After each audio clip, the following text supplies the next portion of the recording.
This cold start to the day, we continue talking about frost. We're currently under a freeze warning, which could cause problems for local farmers, especially apple farmers. 13 on your side's Blake Hansen joins us now from Railside Orchards in Lowell. Blake, what are they doing to protect their trees?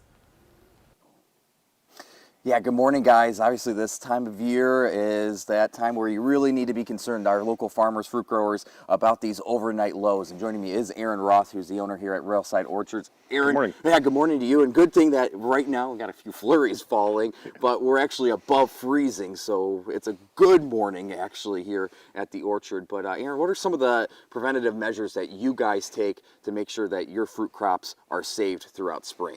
So we try to run fans to pull warmer air from upper levels down, and what we call an inversion layer. And we're trying to move that air down to lower areas where the frost will set in and pull that down. We run, we'll burn piles of brush, that kind of stuff, in order to raise those temperatures in the low areas.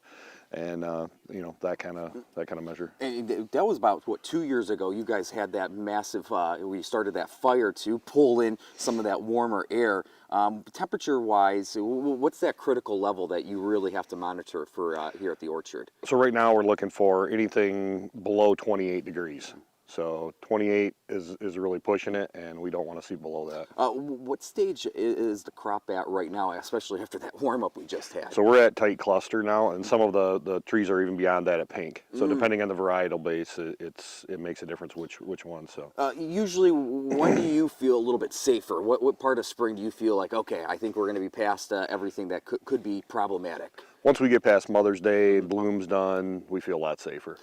And then as terms of when we talk about pulling in that warmer air, what does that really do for the crop itself in terms of saving it? Is there a little bit more of a process to it as well? Well, we just try to raise the temperature of the orchard a degree or two. I mean, 1 degree can make the difference of having a crop or not having a crop in those low areas. Well, let's just try to get through a few more weeks here, especially with these overnight lows next couple nights. But good thing, we got the clouds here, yeah. And we also had your cats. Yeah. They've been helping us Yeah. protect the orchard as Yeah. well. Aaron, we're going to be back with you in another hour. We'll kind of go through the same stuff in terms of how they really keep the orchard safe, especially with these overnight lows close to the freezing mark. But thank goodness so far this morning we have clouds and temperatures are a few degrees above freezing. Out here in Lowell, Railside Orchards, Blake Hansen, 13 on your side.